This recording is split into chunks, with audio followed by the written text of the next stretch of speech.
¿Cómo le va? ¿Qué dice? Muy buenas noches, bienvenidos. Esto es Caníbales, aquí por la pantalla de C5N, en un programa distinto esta noche nuevamente. Seguramente ustedes se preguntarán, bueno, ¿qué pasa en términos emocionales? Por supuesto que mucho pasa. No solamente por la cuestión futbolística, por la victoria de la selección argentina, que de ello ya vamos a hablar en instantes nada más, y que por supuesto uno hasta podría hacer una lectura de carácter filosófico, que tiene que ver con la posición de un grupo, de un sector de la sociedad que se ve hasta amenazada, pregunto, por la idea de que hay un conjunto de personas que construye algo que va más allá de la ecuación económica, que construye algo que tiene que ver con una identidad colectiva, y uno imagina que de fondo, detrás de eso, bueno, está muy cerquita lo político, la política, la posibilidad de construir también, ni más ni menos que herramientas para mejorar la calidad de vida de todos nosotros. Bueno, de eso se trata, ¿no? De tratar de leer lo que está un poquitito más allá de la crítica que uno podría hasta traer en una mesa de discusión, vinculado a lo futbolístico, vinculado a las demostraciones, a las manifestaciones, a lo emocional, ¿no? A la emocionalidad, vinculado también con todo eso. Pero le decía, vamos a dejar eso de lado, por lo menos en el arranque del programa, ya lo vamos a analizar en instantes, porque lo que quiero traer esta noche en el arranque del programa es ni más ni menos que lo que yo considero que es el dato político, seguramente, de este momento, y que se proyecta con una fuerza enorme en términos de la arquitectura que podría tomar la coyuntura política de aquí en adelante. Estoy hablando del corrimiento, de pensarse quizás a un lado por parte de Cristina Fernández de Kirchner en términos de lo que podría ser una eventual candidatura para las elecciones del año próximo. Claro, en el marco del fallo, que seguramente usted conoce, en el marco de lo que fue el discurso que dio la vicepresidenta apenas algunos minutos después de conocido justamente ese fallo, me parece que hay una riqueza enorme en términos de los vectores muy fuertes, muy importantes, casi le diría refundacionales de lo que va a ser, de lo que esperemos que sea la discusión de carácter político de aquí en adelante, y que no habíamos visto por lo menos con tal claridad, con tal, yo le diría, transparencia, por lo menos en lo que habían sido los últimos mensajes, ¿no? Cristina Fernández de Kirchner trae, en términos de la herencia política, también de lo que han sido sus decisiones al frente del gobierno, uno podría decir un legado enorme, vinculado a la conquista de los derechos, por supuesto que sí, vinculado a darle mayor cantidad de derechos a las grandes mayorías, pero también a las minorías. Pero al margen de eso, me parece importantísimo esta noche subrayar justamente esto, ¿no? La decisión de Cristina Fernández de Kirchner de hacerse a un lado en términos de las candidaturas, de decirle al peronismo, señores, yo no voy a estar a la cabeza de ese proceso, y en todo caso habrá que ver cómo se reconfigura ese escenario. Es sumamente interesante lo que está pasando. Hay quienes se dedican justamente a especular qué va a ser el peronismo. Para mí esta noche elijo ir por otro camino, elijo pensar como quizás en algún punto pensó Cristina Fernández de Kirchner cuando se dirigió a todo el pueblo argentino. Le dijo, señores, yo no voy a ser candidata. Señores, yo no voy a ser candidata el año próximo. ¿Y por qué me parece interesante? Porque de base, para tomar esa definición, para tomar esa decisión, seguramente está allí aquello que gravita con fuerza desde hace muchísimo tiempo, desde hace muchísimos años en la política argentina, pero también en los otros poderes. Porque acá estamos hablando del poder, señoras y señores, no estamos hablando de otra cosa. De cómo se toman las definiciones de carácter político, pero también cómo se tratan de consensuar en algún caso y cómo en otros no. Porque hay grupos de poder que, por supuesto, la voluntad que tienen no es de consenso, sino de ir al choque, de imponerse sobre el otro, de imponerse sobre la política y sobre lo político. Y quizás eso está en la base misma de la definición que dio Cristina Fernández de Kirchner. Hay dos palabras que a mí me parecen importantes. Una es sistema, lo sistémico. Y lo otro es lo que tiene que ver con lo jurídico. Cristina Fernández de Kirchner dijo, miren, la verdad es que en términos de lo que ha sido el fallo, lo que yo veo es que hay alguien que está fallando y ese es el sistema contra mí, que hay un sistema montado, que no tiene que ver con la norma jurídica, sino que estoy siendo proscripta directamente por ese sistema, y es ese sistema en el cual a mí me parece que tenemos que enfocarnos esta noche. No hay que correrse ni un centímetro, no hay que olvidarse, no hay que correrse ni un centímetro de esa palabra, de lo sistémico, cómo está conformado, cuáles son los poderes, y quizás otra pregunta fundamental, ¿son más poderosos esos sectores concentrados hoy que hace algunos años en la Argentina? ¿Usted qué me respondería desde su casa? ¿Usted qué piensa? ¿Piensa que sí o piensa que no? ¿Son más poderosos, tienen mayor poder de decisión, pueden determinar de una forma mucho más profunda la realidad de los argentinos en términos económicos, pero también en términos políticos, de lo que vamos a discutir en las elecciones del año que viene? Mire, yo le digo que sí. Y creo que acá hay un detalle fenomenal que tenemos que resaltar. Lo que cree la vicepresidenta, y no soy exégeta de ella, por supuesto, no lo soy, no estaría a la altura incluso de serlo, pero me tomo la atribución de ofrecerle esta hipótesis esta noche. Lo que cree la vicepresidenta es que la economía, la política, probablemente va a ser tomada de rehén el año que viene si ella es candidata. Y que eso va a terminar impactando ineludiblemente en la realidad de los argentinos, que las cosas van a ser peor, que va a haber más incertidumbre, que el dólar va a ser más volátil, que la inflación va a ser más alta, que quizás lo que viene de afuera, estos señores del Fondo Monetario Internacional, por ahí se hacen los duros, los difíciles, y eso genera también, o va a contramano de lo que es la realidad y las condiciones para la supervivencia en la Argentina, y entonces está viendo todo eso, está viendo que eso conforma un sistema. Por eso quiero compartir con usted, en primer lugar, cómo daba a conocer Cristina Fernández de Kirchner su definición. A ver, señor director. ¿Y saben qué? Voy a hacer lo mismo que hice el 10 de diciembre del 2015. Me acuerdo cuando Daniel Scioli me vino a proponer que fuera candidata a diputada nacional para darle fuerza a la lista, para acompañar. No. No voy a someter a la fuerza política que me dio el honor de ser 2 veces presidenta y una vicepresidenta a que la maltraten en periodo electoral con una candidata condenada, con inhabilitación perpetua, con administración fraudulenta por el Estado, a mi administración fraudulenta por el Estado, y a estos, los amarillos, que nos dejaron 45.000 millones de dólares con el Fondo Monetario Internacional, se pasean orondos en los aviones de Clarín. Bueno, no voy a ser candidata. Es más, una muy buena noticia para usted, Manieto. ¿Sabe por qué? Porque el 10 de diciembre del 2023... no voy a tener fuero, no voy a ser vicepresidenta, así que le va a poder dar la orden a sus esbirros de la Casación y de la Corte Suprema que me metan presa. Bueno, está clarísimo, ¿no? La vicepresidenta no quiere legitimar ese sistema que está en marcha, ese sistema que se ha vuelto más poderoso en los últimos años en la República Argentina, casi le diría a contramano de la propia intención, uno supone, de este gobierno, del presidente Alberto Fernández, de tratar de hacer más equitativa esa distribución de poder, pero claramente no ha tenido éxito.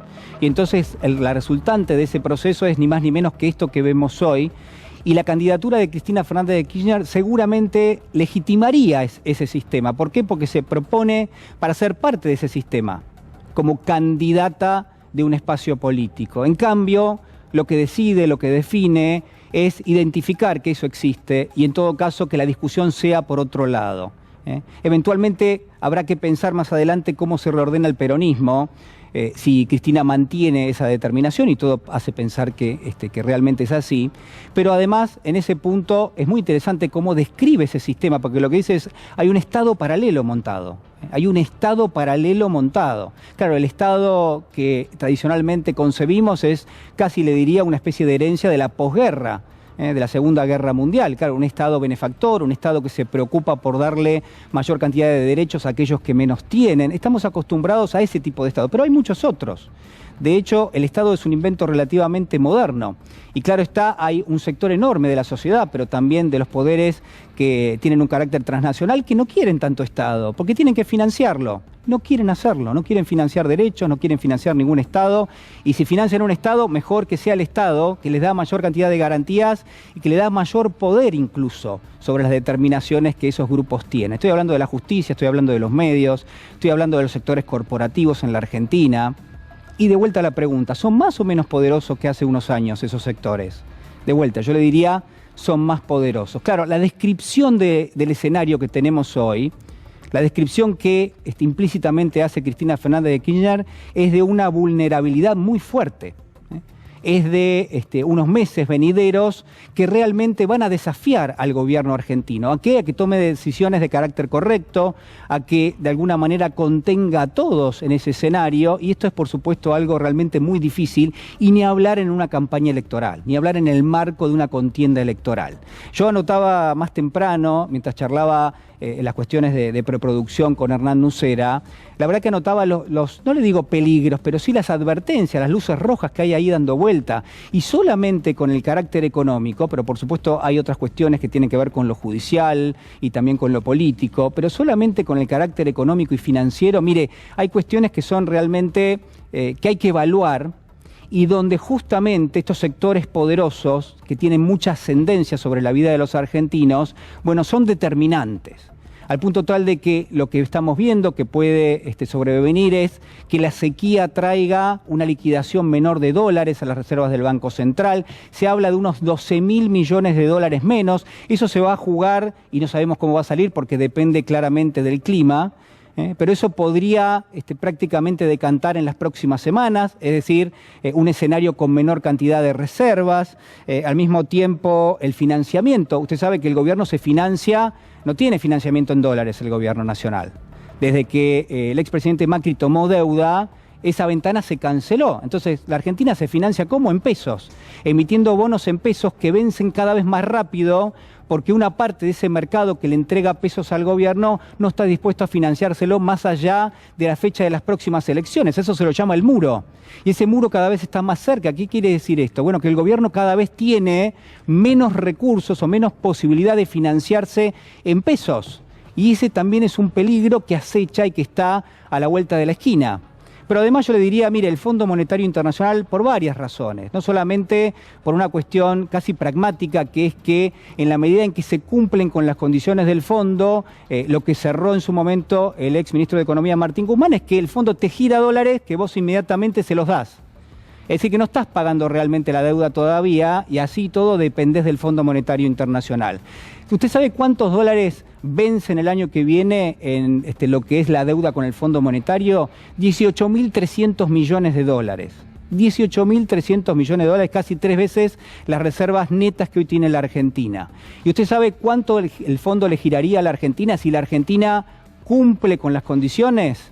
Y ahora vamos a hablar de eso. Bueno, 19.000 millones de dólares. Es decir, le daría 19.000 millones contra un pago de 18.300 millones. Y la Argentina depende claramente de eso. ¿Cuáles son las condiciones que exige el fondo? Usted ya las conoce de memoria. Pero si hiciese falta, le diría que hay un recorte en términos del gasto público proyectado para el año que viene, que la Argentina tiene que tener reservas netas por un monto de casi 5.000 millones de dólares adicionales a los que tiene hoy, es decir, que tiene que juntar mayor cantidad de dólares porque eso hace que cumpla con las pautas del Fondo Monetario y así sucesivamente en muchísimas condiciones que operan en términos generales con la letra que uno conoce, pero que también hay de aquellas letras que uno no conoce o lo que son los juegos de poder. El fondo también interviene, el fondo también tiene injerencia. Claro, lo que denuncia Cristina Fernández de Kirchner es que en ese contexto es sumamente árido, hay otras cuestiones que yo me voy a saltear para no hacerlo largo, pero que claramente no estarían ayudando a que la Argentina tenga una perspectiva los próximos meses por lo menos solventado, sino que va a tener que ir resolviendo algunas cuestiones. Bueno, en ese contexto lo que dice Cristina Fernández de Kirchner es, bueno, atención porque todo esto que yo le estoy contando, todo esto va a ser utilizado para la campaña electoral, va a ser utilizado. Y si hay un sistema que no me quiere candidata, van a usar cualquier cosa. Usaron el fallo que se conoció la última semana, van a usar las reservas, van a usar al Fondo Monetario, van a usar el financiamiento en pesos, van a usar todo lo que tengan a disposición, van a usar la falta de dólares y eventualmente la volatilidad del tipo de cambio, van a usar la inflación en la Argentina, Entonces ese contexto, ese escenario, es el que seguramente tenemos a nuestro alrededor y tenemos que aprender a verlo. Ya sabemos que hay inflación en la Argentina, lo que no sabemos tanto es cómo se genera, o en todo caso sí sabemos cómo se genera. Y hay una participación de eso que no tiene que ver solamente con el gobierno y que también tiene que ver con los grupos de poder en la Argentina. Entonces, cuando Cristina Fernández de Kirchner habla de disciplinamiento, disciplinamiento a la conducción política, lo que está diciendo es que alguien que eventualmente lleva en su candidatura la promoción de políticas de carácter popular y nacional, bueno, va a tener a contramano todo esto. Y lo decía de esta manera. A ver, señor director. Es también un sistema disciplinador. Hay que disciplinar a la dirigencia política argentina, no a los que piensan como ellos, como Juntos por el Cambio, que están de acuerdo que las universidades públicas son un gasto, que todo es que el populismo, que los derechos, que no, que cómo la FJP, que no, que cómo recuperar YPF. No. Hablo fundamentalmente de nosotros, del peronismo, de los que tenemos un compromiso con los derechos de la gente. Ahí me condenan a mí. Me condenan porque condenan un modelo de desarrollo económico y de reconocimiento de los derechos del pueblo. Por eso me condenan. Pero no, la condena no son los 6 años o la cárcel. La condena real que dan es la inhabilitación perpetua a ejercer cargos políticos electivos, cuando todos los cargos a los que accedí fue siempre por el voto popular. 4 gobiernos en nombre del peronismo ganamos con el apellido Kirchner. En el 2003, en el 2007, en el 2011, y también contribuye a la victoria que obtuvimos en el 2019, cuando nadie daba 2 pesos por el peronismo. Bueno, el escenario que se dibuja es claramente el de una puja entre 2 sectores. Veremos si la política se hace carne justamente de este debate, pero donde claramente hay un sector que es un sistema de carácter oligárquico, que es un sistema de clases, que no tiene tanto que ver con el neoliberalismo, pero sí en algunas cuestiones y no tanto en otras, ¿no? Porque no se discute tanto lo económico. Y curiosamente el Estado es mala palabra, pero también es buena palabra si uno lo tiene para sí. Estas son las enseñanzas, por lo menos, de los últimos 4 años del expresidente Mauricio Macri. Entonces, es bastante, yo le diría, ambiguo el proceso de la discusión. Lo que sí sabemos es que, por un lado, está ese sistema oligárquico de clases, que se reflejó muy bien en lo que vimos en los últimos días en los tribunales, y por otro lado está la intención de reconocer que ese sistema no puede continuar, por lo menos no de esta manera, y que uno no puede legitimarlo con una candidatura, y que en todo caso la discusión tendrá que ser qué hacen aquellos que quieren reconstruir ese sistema democrático, que no sea solamente la cuestión del voto, ¿no? Que enmascara muchas veces un vaciamiento que se da al interior de las democracias, como es el que la vicepresidenta está denunciando en este momento. Entonces, ¿qué hacemos ahora? ¿Cómo va a ser la discusión de carácter electoral? ¿Cuánta ascendencia tiene, por ejemplo, el Fondo Monetario Internacional? Mire, repaso brevemente una definición de Cristina Fernández de Kirchner. A ver. Cuando se recibió el gobierno el 10 de diciembre, teníamos la deuda más grande en la historia del Fondo Monetario Internacional, que no es lo mismo que también deberlo a los privados, porque vos reestructurás la deuda con los privados y normalmente hay quita de capital. El problema es que cuando vos tenés al fondo no hay quita ni de capital, no solamente no hay quita de capital ni de intereses, sino que hay sobrecarga en la tasa de intereses porque te sobreendeudaste con el fondo. Es fantástico. Le prestaron cualquier cosa violando todos los estatutos del fondo y le hacen cargo al país de que hayan prestado tanto a la República Argentina. Bueno, muy buenas noches, bienvenidos nuevamente a Caníbales, aquí por la pantalla de C5N. Doctor Ubeira, ¿cómo le va? Buenas noches. Buenas noches. ¿Cómo está usted? Bueno, ¿cómo fue? Me voy a permitir una frivolidad, ¿cómo la pasamos? ¿Cómo estuvo ese partido? Yo perdí 1 kilo por lo menos. Sí, ¿Está fue un parto, realmente. Sí, la verdad que sí. Usted, doctor, es de los que cuando, por ejemplo, tiene que patear un penal, no sé si Messi, porque la verdad que Messi puede llegar a ser, pero Lautaro, ¿usted lo ve o es como yo, de los que va al jardín y espera el grito? Justo Lautaro, ¿no? O sea, No, por eso digo. No por eso. tengo mis oraciones, pero bueno, bien. Yo creo que lo que tiene de maravilla este equipo, independientemente de los resultados que después se puedan llegar a dar, es que está entre los 4 mejores equipos de fútbol del mundo, Sí. que ya eso es un montón. Hay que saludar a todos los afrodescendientes, porque Francia es afrodescendiente, Marruecos es un equipo africano. Nunca, digamos, de franceses Sí. originales en el equipo de Francia no hay nadie. Bueno, pero Del otro lado... Pero son franceses. ¿o Sí, no? son franceses, Bueno. pero quiero decir, no son originarios del territorio. Con lo cual... Doctor, quiero decirle que nosotros tampoco lo somos de Argentina, ¿no? No, pero quiero decir que claramente los negros, como yo vengo diciendo toda la vida, es una raza superior. No, pero esto me suena familiar a algo. Diría algo parecido a lo que dijo. No, estoy contento con el desempeño de todos y que, digamos, equipos que en uno nunca hubiera dado, como Marruecos y hasta mismo Croacia, uno no pensaba que podía llegar a avanzar tanto. Esto demuestra claramente que las hegemonías mundiales acaban de... Terminaron, ¿no? Se terminaron. Y una cosa muy importante, en vez de para mí verdaderamente significativa, es que este equipo ha tenido que luchar contra toda la prensa en contra, aún con los resultados y las victorias obtenidas. O sea que Clarín se permita titular que la selección argentina no jugó prácticamente contra nadie, porque no jugó contra ningún campeón del mundo después de todo lo que pasó.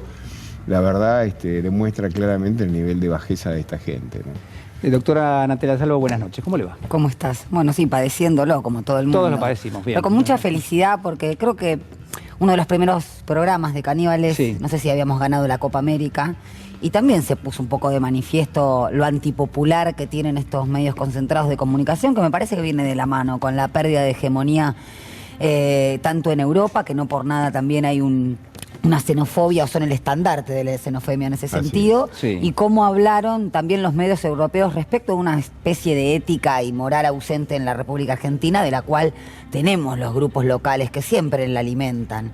Y me parece que lo que no toleran es la alegría popular, o que exista un lugar de felicidad, un lugar donde el pueblo incluso puede unirse por ese sentimiento que es identitario del fútbol, y tienen que salir a decir, por ejemplo, que Messi es vulgar, porque tuvo un exabrupto más que justificado, digámoslo.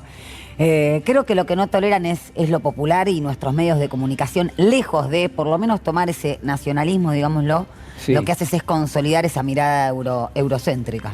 Úrsula Vargas, buenas noches. Hola, ¿Cómo Julián, estás? ¿cómo estás? También padeciendo. Yo soy de las que sale también. No puedo bancarme el penal. O sea, vos salís como yo, que salgo al jardín o me quiero, tapo así. y digo, espero escuchar el gol del resto de la familia, digamos, mis hijas todas gritando. Digo, papá, vení a verlo. Pero lo veo en la repetición. Yo vi muchos goles en repetición. La repetición. No puedo, no aguanto. No, un poco de lo que decía Natalia. A mí me parece que detestan todo lo que tiene que ver con la alegría del pueblo, ¿no? Todos sabemos que ganar o no el Mundial no nos va a cambiar la economía, no nos va a poner un plato de comida en la mesa, tiene que ver con otra cosa. Pero quería rescatar un poco lo que sucede con estos jugadores de la escaloneta con Messi a la cabeza. Y es un poco lo que padecemos todos los que pertenecemos al campo nacional y popular, ¿no? Que nos bardean, nos insultan, que Cuca, que esto, que... Perdóname que te interrumpa, pero el señor director, ahí te estaba mostrando, porque me estaba mostrando a mí. No, muéstreme a mí. Salvo que yo sea ventrílocuo, que puede ser que tenga, pero digo, señor director, por favor, a Úrsula. Me puse collarcito, bien, todo. Bien, muy bien, ahora sí, perdóname que te interrumpí, pero te tenían que mostrar. No, sí, si no, ¿para qué vengo? Bien, bueno. Si no es para mostrarme. por eso, gracias, compañero. No, lo que decía es que le sucede un poco lo mismo que nos pasa a todos los que somos o estamos en el campo nacional y popular, con esto, ¿no? Del insulto constante, del maltrato, de todas las situaciones que se generan, y cuando uno responde, porque ya tiene... ¡Ay, qué agresivo!, ¿no? Entonces, un poco que le pasa esto también. La doble vara, decís a este vos. equipo donde, no, mirá qué vulgar, cuando vimos durante todo el partido cómo Holanda les estaba permanentemente quemando la cabeza, y cuando hay un gesto de Messi o del resto del equipo, no, qué agresivos. Y la verdad que a mí me sorprende, ¿no? Porque son los reyes de las torturas los que hoy se preocupan por las formas, ¿no? Me parece que también eso llama la atención, esa doble moralina que tienen, y que en realidad lo único que tiene que ver es con que no se bancan lo nacional y lo popular. Después el resto son todas... Bueno, tuvimos a Ritondo haciendo un gesto en el Congreso. Ese gesto no le molestó a nadie. Si eso no es vulgar, o sea, pregunto lo yo de Messi es peor que eso. Claro. Bueno, pero sí le molestó lo del Dibu. Claro, ¿no? Que habría que reproducirlo, traducirlo. Se miden muy extrañamente las cosas, pero bueno, en fin, lo bueno es que somos, como decíamos, estamos entre los 4 mejores del mundo y bueno, el martes ojalá que podamos seguir avanzando. Liliana Hendler, buenas noches. Me acuerdo siempre de Liliana porque, claro, el Dibu Martínez habla de su psicoanalista todo el tiempo, digamos, van a patear un penal y habla de su psicoanalista que lo estuvo hablando en el diván, digamos. Yo por ahora, no, el resultado, no sé si le dio resultado por ahora. Seguramente sí. ¿Puedo decir que sí? Vamos todavía. Seguramente sí. Analista de Dibu, por favor, atiendan el teléfono. No, además muy sí, interesante esta emocionalidad que aparece dentro del equipo y las subjetividades puestas ahí. Me parece que es muy interesante como cambio, ¿no? Como cambio de esto que se da por llamar las nuevas masculinidades, pero preferimos llamarlas otras masculinidades son posibles. Claro. A mí me parece que yo no me gusta el final por penales. Bien. La pasé horrible, quería que termine. ¿Estamos de acuerdo todos? ¿Hay alguien que disfrute con la incertidumbre? ¿Se acuerdan la época macrista que había que disfrutarlo? Estaba sentada ahí con mi propia cábala y lo sufrí mucho y me alegré mucho y grité todos los goles. Quiero decirle a algunos medios que el triunfo no fue agónico. No fue agónico, bien. No fue agónico. La pelearon, la dibujaron, fueron un equipo, que eso es algo que a la derecha le molesta horriblemente, que se lleven bien, que funcionen como equipo, que haya que se puedan reponer cuando hay algo que no funciona bien, un penal fallado, por ejemplo, rápidamente hay ahí un posicionamiento donde se vuelven a poner de pie. Esto al día siguiente en los medios es como un horror. Fernando Niembro, mientras en las redes todo el mundo decía que el arbitraje fue un horror, adivinen qué. Fernando Niembro, compañero Peretti, ¿o no? Fernando Niembro dijo que el arbitraje había sido extraordinario y que Messi estaba inventando algo que vaya uno a saber qué cosa era. Y hoy Beatriz Arlo, quiero decirles que hoy, domingo, en Perfil, Beatriz Arlo no la mencionó a Cristina, lo cual es realmente para anotar en la agenda, rayita para hoy. Pero señaló que somos un desastre, que la Argentina es un desastre y que, ganamos por penales, que es lo mismo que decir, fue azaroso. Fue azaroso, claro, exactamente. A la derecha le molesta nuestra alegría, le molesta que seamos un equipo, le molesta que funcionamos bien, pero sobre todo le molesta que nos pongamos de pie después de una situación difícil. Interesante la lectura, Antes que pases de a los amigos... la verdad es que la palabra vulgar es una palabra latina que significa pueblo. Mira, cuando uno vulgo, dice, vulgo. Claro, el vulgo es el pueblo. Divulgar es justamente hacer que de alguna manera alguno conozca. Entonces, la verdad que digan que el gesto de Messi fue vulgar, fue un gesto característico del pueblo. Y en segundo lugar, el de... ¿Qué le dijo? ¿Bobo? Eso es una cosa de la antología. Anda, vos. Y lo anda para allá. Anda para allá. Anda para allá. Porque no habla ni español, habla rosarino. O sea, y no lo perdió a través de... Y vos viste que eso es un fenómeno que se da con Messi. Hace 20 años problema, que están problema para la derecha. Y Messi la otra es un cosa fenómeno inverso, ¿viste? Hace 20 años que vive en Barcelona, no perdió No hay forma, no habla español. Y hay gente que se va a España una semana y vuelve con acento. Y lo otro que me pareció muy emocionante es ver una escuadra francesa formada en la gran mayoría por africanos cantando la Marsellesa, que me parece que es uno de los himnos de liberación más grandes que debe haber. Hermosísimo aparte. Aparte de ser hermosísimo, hay que saber el contenido de la letra. Y el contenido de la letra es absolutamente revolucionario. Hasta el día de hoy la Marsellesa sigue siendo, yo diría, más en el día de hoy, más revolucionaria que nunca. Y ver a esos muchachos cantar la Marsellesa, la verdad me pareció sumamente emocionante. Amado Vudú, buenas noches. ¿Cómo estás? Hola, buenas noches.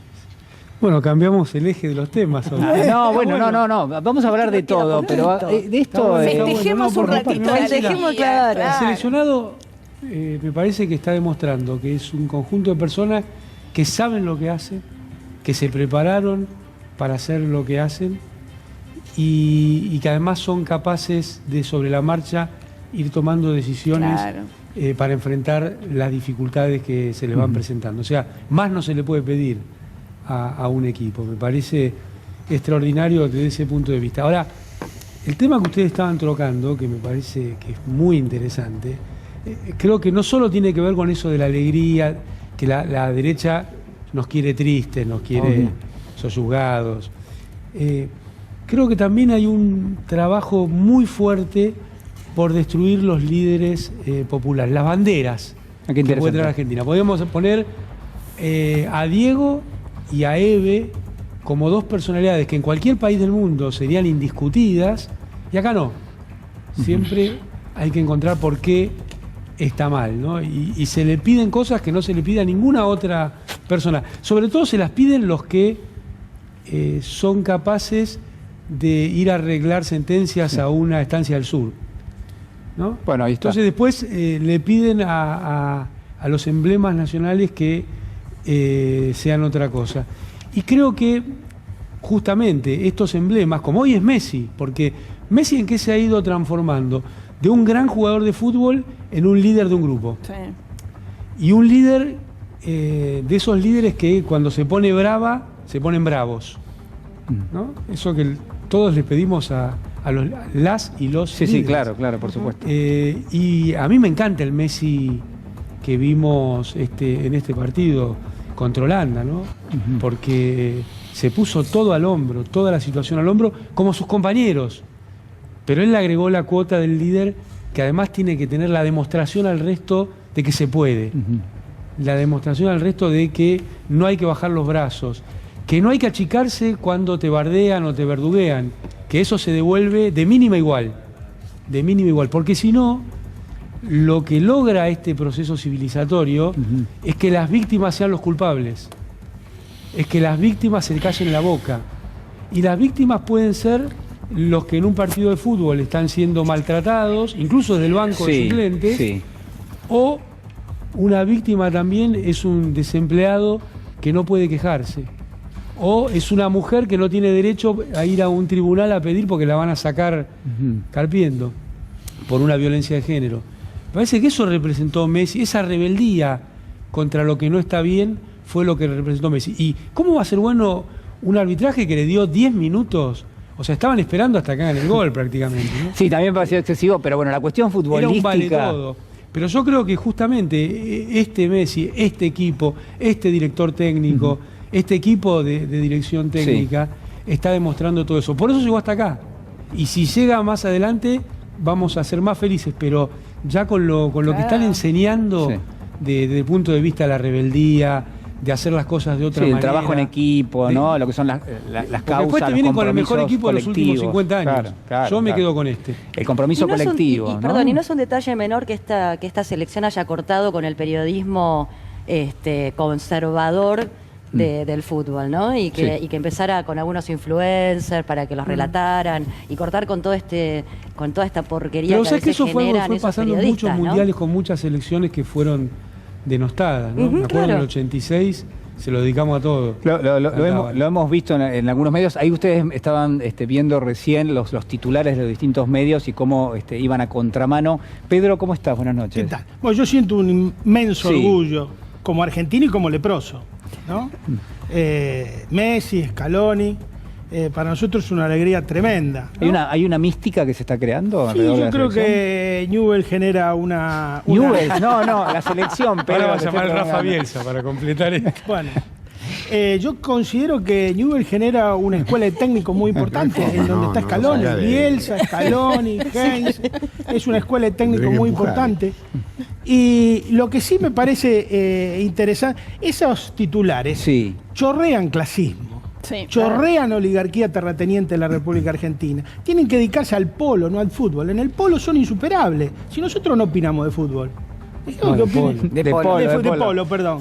Opinamos de fútbol. Que ellos opinen de polo y nosotros de fútbol. Si esa es la verdadera división que tiene la República Argentina. El fútbol ha sido obrero y chacarero. Y nunca fue parte de la oligarquía terrateniente que jugó otros deportes. Así que nos dejen el fútbol a nosotros. Pero los grandes negocios felices. están en el fútbol, por eso están ellos ahí. Bueno, pero que nos dejen el fútbol a nosotros que somos felices y que ellos se dediquen a otra cosa. Y la pátina popular, ¿no? Que buscan. Claro. Uno ve a algunos personajes. Bueno, hablando allá había en Qatar había una convención de Garca.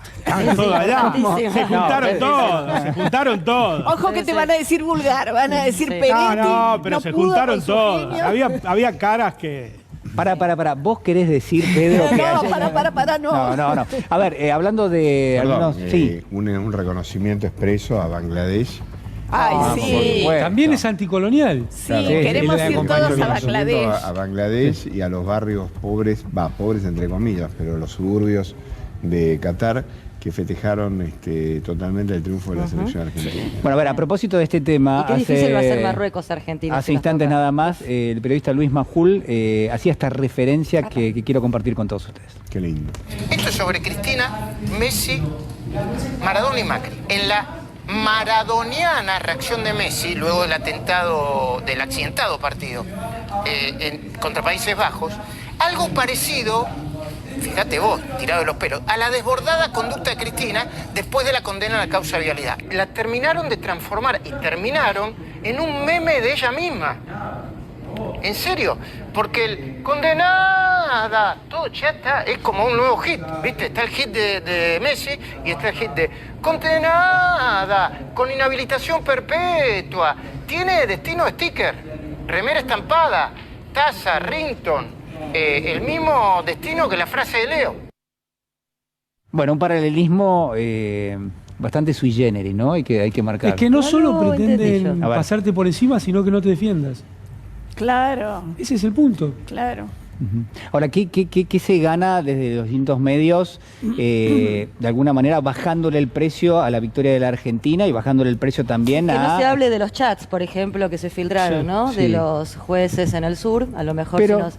Pero sí. están tapando un poco con a este tema, que es gravísimo, que yo creo que hoy realmente, y lo digo muy en serio, no tenemos una democracia, es una fachada de la oligarquía armada para que pensemos que estamos en una democracia, pero lo que Sí. se ha visto Estado que paralelo no y haya, mafia. es un estado paralelo, es una mafia, y que no genere el repudio y que no genere realmente que todo vuele por los aires, como ha pasado con los Panama Papers en otros países, o los Wikileaks. A mí me parece de una gravedad supina, y como no quieren hablar de lo que sucedió, entonces encuentran a la selección para tirarle mierda, para hablar que son vulgares, para hablar que no vamos a llegar a nada, que somos todos horribles y negros de mierda. No, pero en pero- realidad los negros de mierda son los que se juntaron en el sur, en lo de Lewis. Andás a ver a qué.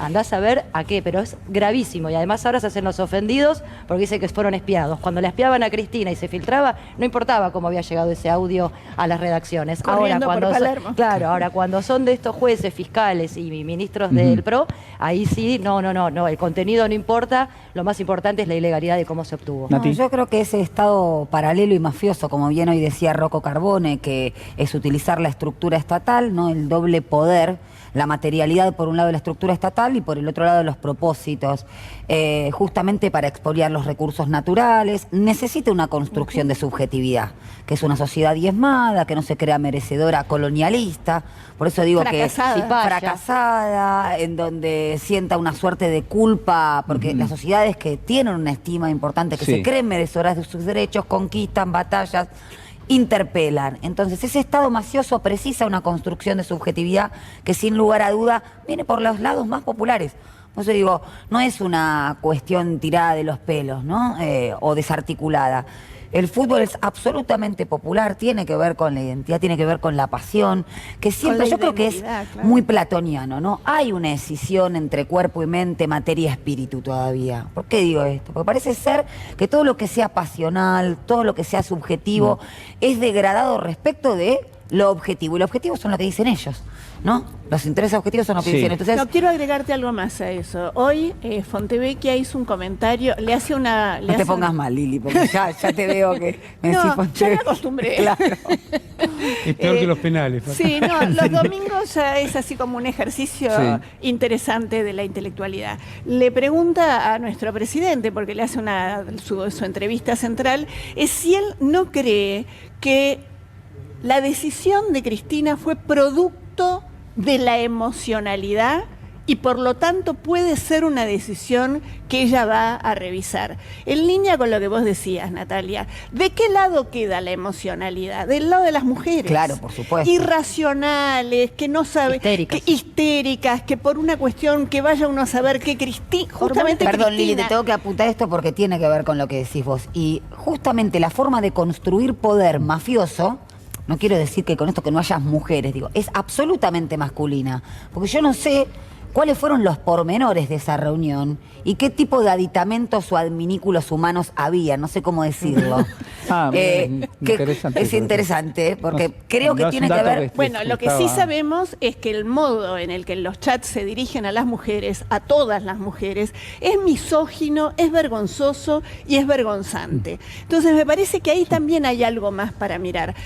Rita Segato, en una muy interesante entrevista que le hizo 7K, habla de la exhibición del poder, de estas cuestiones de los chats, del mate, y eso tiene que ver con la impunidad. Ella también dice, como Úrsula, se acabó el Estado de Derecho, se acabó en ese sentido porque frente a la exhibición obscena hay algo que se rompió.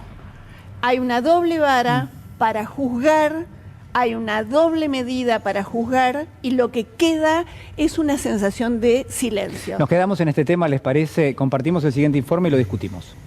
Los jueces federales son Pablo Yadarola, Carlos Maix, Julián Ercolini y Pablo Caicials. El ministro D'Alessandro. Acuerdan mentir que ellos habían pagado por su viaje en un avión privado el 13 de octubre a Bariloche y que habían pagado por su alojamiento en Lago Escondido, la propiedad del magnate inglés Joseph Lewis. Ahí está la foto de todos en el aeropuerto, de los que fueron en el vuelo, los jueces, D'Alessandro. Fuimos víctimas de un espionaje ilegal. Más allá de eso, y para tener guardado abajo del colchón, eventualmente, si en algún momento los jueces, sobre todo, lo necesitan para algo en el Consejo, podríamos averiguar el tema de una facturita ahí en Lago Escondido. Ese es el legado que tengo de mi padre. Una persona con una vocación de servicio, con una honestidad. Podríamos averiguar el tema de una facturita ahí en Lago Escondido. Son una mafia, pero una mafia tipo Al Capone. Esta gente mata, manda presa, hace cualquier cosa. Estos son tipos muy pesados. Ercolini y demás. Ercolini, con esa cara de pavote que tiene, es un tipo peligrosísimo. Los jueces nos une esa vocación de buscar la verdad, de decir la verdad. Yo no voy a hablar de lo demás. Yo fui, había gente que no conocía, fuimos a pasar 2 días, muy simple. Conocí gente, hay gente que vino con nosotros, otras que no. Esto se pagó y chau, nada más. Y esto es un tema de espionaje, etcétera, etcétera. Voy a hacer hincapié en eso. Después no voy a hablar de más para nada. De decir, sobre todo de decir la verdad. Lo único que evitaría es decir que nos llevaron en helicóptero al centro de esquí. Eso, lo que podría decir que nos llevaron, no sé, camioneta o fuimos a comer un asado allá arriba, pero no en helicóptero. Sobre todo de decir la verdad. Hay un momento que hablan de operar la paz. Dice, hablemos con Paz Rodríguez Niel, que la vamos a transformar en vocera involuntaria de nuestro que nosotros planteamos. Y Ercolini cuenta que yo lo llamé para chequear qué es lo que había pasado. Entonces dice, bueno, tal vez puedo atenderla y hablar con ella. Hay cosas de estas que están en audio incluso, ¿no?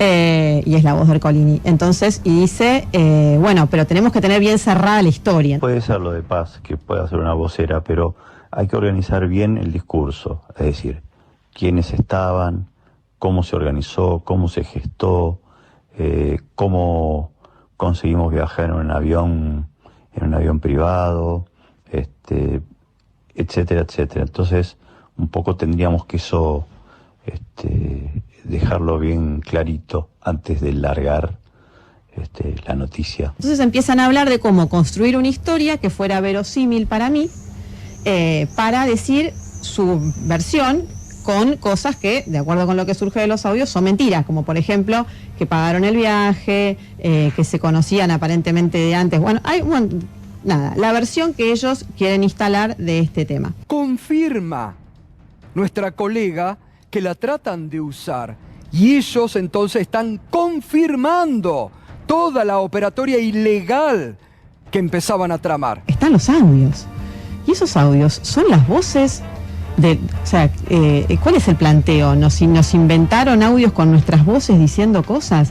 Los audios son los audios, es muy difícil de negar eso. Y ahí yo creo que, más allá del viaje en sí, que era el problema original, esto es mucho más grave. Si es cierto lo que resulta de estos chats, de toda esta maniobra hecha por altos funcionarios, altos jueces, mezclados con funcionarios de la reta, mezclados para tapar, y no solamente frente a los medios, sino también en la justicia. La base para nosotros los jueces es la ley. Efectivamente, Ercolini habla conmigo y después cuenta la conversación. Lo que buscaba Ercolini era convencerme a mí de toda su versión para que yo fuera, dice uno de ellos, vocera involuntaria de la versión de estos. Bueno, finalmente yo vocera involuntaria, agradablemente por suerte no fui, porque yo no le publiqué toda esta versión de este tema, pero bueno, a mí hay partes que me constan. Todo eso, lo que refiere a vos, hace creíble al material, porque están diciendo, che, me llamó Paz Rodríguez Niel, me parece que podría ser una vocera involuntaria. Sí, además pasó un tiempo hasta que me contesta, ¿no? Me dice, bueno, no sé. Armemos una versión. Finalmente Ercolini contesta y da la versión que después cuenta que es la que te dio a vos. Sí, exactamente. O sea, hay alguna cosa más, pero sí, es un... si vos querés alguna cosa sobre la veracidad del tema, ahí tenés el testimonio. La base para nosotros los jueces es la ley. El juez Ercolini es el mismo que, sin tomar la indagatoria o testimonial o lo que fuese a Héctor Mañeto, cerró la causa de Papel Prensa. Una causa por delitos de lesa humanidad. Ustedes recordarán los testimonios de Papaleo, que lo obligaron, la dictadura lo obligó a firmar la entrega de la empresa. La decisión que tomó en las últimas horas el juez Julián Ercolini de rechazar el pedido que había realizado el fiscal Gómez Barbela para tomar declaración indagatoria a los directivos de Clarín y La Nación, y en el marco de la causa que investiga la transferencia irregular de Papel Prensa en plena dictadura cívico-militar. Muy bien, Pedro. Bueno, yo creo que este desmadre tiene un origen. Este desmadre judicial tiene un origen en uno de los hechos más trágicos de la democracia argentina, que es el Pacto de Olivos. Creo que hoy es oportuno rendirle un homenaje al obispo Jaime de Nevares, que se presentó a elecciones contra el Pacto de Olivos, ganó las elecciones en Neuquén con el 50% de los votos, llegó a la Convención Constituyente y renunció contra ese acuerdo del núcleo cerrado de esa Constitución que se construyó allí, que le sacó el control político a los jueces. Antes de la Constitución del 94, la Comisión de Acuerdo del Senado era la que garantizaba el nombramiento de los jueces, el juicio político, y había un control de la política sobre la justicia. La Constitución del 94 hizo barbaridades en este país. Primero le sacó ese control y lo puso en el Consejo de la Magistratura, que es un desastre. Transfirió, por ejemplo, el subsuelo a las provincias. Privatizó el Paraná, de ahí salió la hidrovía. La hidrovía salió del Pacto de Olivos. Un chatarrero que vendía material ferroviario en Chascomú salió experto en el dragado y balizamiento del río Paraná, que ahora increíblemente, ahora se acaba de votar una ley en la Cámara de Diputados en donde le transfieren y desguazan la dirección de vía navegable de Paraná, se la transfieren a la municipalidad para hacer un centro gastronómico. Espero que Juliana Di Tulio, que es una gran senadora, a quien no conozco personalmente, pero la veo con mucha energía y mucho patriotismo, se oponga y no le dé bola a ese proyecto que viene diputado, que es un escándalo, porque debemos proteger la soberanía de nuestro río Paraná. Todo eso es consecuencia del Pacto de Olivos. Todo eso es consecuencia de que estos jueces se hayan autonomizado de la política y hagan estos desastres. Por eso que necesitamos una nueva constitución, y un debate de eso es imperioso, junto de la misma manera con que le ponemos límite a esto. Doctor. Sí, todo es todo tan pornográfico que cuesta mucho, digamos, hilar un argumento, pero ahí se hizo un resumen del juez Ercolini diciendo la verdad, la ley, una cantidad de cosas. Uno claramente está delante de un grupo de hipócritas que ejercen la función de juez y que tienen bajo su potestad los bienes, la hacienda y fundamentalmente la libertad de las personas. Sí. Me parece que hay un argumento que ahora también se puede sumar a los argumentos cuando llegue el momento de rebatir lo que se sostenga en el fallo de vialidad. Y es que el juez que instruyó esa causa es el juez Ercolini. O sea, el que elevó la causa de vialidad a juicio fue el juez Ercolini. Por lo tanto, desde el momento de la denuncia hasta que la sentencia quede firme, todo es revisable. Entonces, digamos, todos me podrán decir, bueno, pero hubo un juicio oral y en ese juicio oral se ventilaron un montón de cosas, el derecho de defensa. Bueno, pero la causa viene instruida por un juez que, por su naturaleza y por su importancia, claramente pertenece a este grupo que nosotros acabamos de ver. Entonces, ¿qué es lo que ocurrió? Acaban de sacar una foto de algo que nosotros los abogados que trabajamos ahí adentro sabemos que ocurre desde hace muchísimo tiempo. Los agarraron con los pantalones bajos. Entonces, la gente me pregunta, mucha gente me pregunta y me escriben diciendo que va a pasar. Y yo creo que no va a pasar nada. ¿Por qué no va a pasar nada? En primer lugar, porque hay un miedo fantástico. Tanto en los medios de prensa, sacando este canal y algunos otros medios de prensa o algún periodista puntualmente, Destape, bueno, lo que ya conocemos y sabemos, pero en líneas generales hay como un manto de silencio total.